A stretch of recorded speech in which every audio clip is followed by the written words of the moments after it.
Ngayon naman samahan nyo kami dito lumabas dito sa Villefranche at na makita natin kung anong meron dito. Alam niyo ba ang Villefranche-sur-Mer ay nasa French River ng Timog France? Ay isang sikat na destinasyon dahil sa natural na kagandahan, makasaysayang tanawin at relaxing na baybayin. Kaya tara libutin natin kung ano makikita natin dito. Let's go!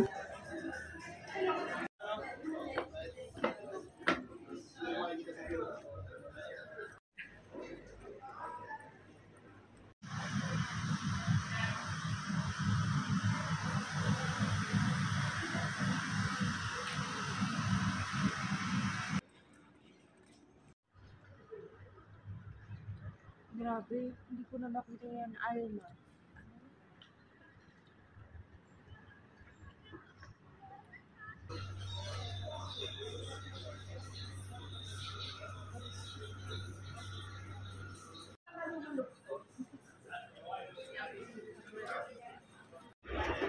Balik na kami, thank you!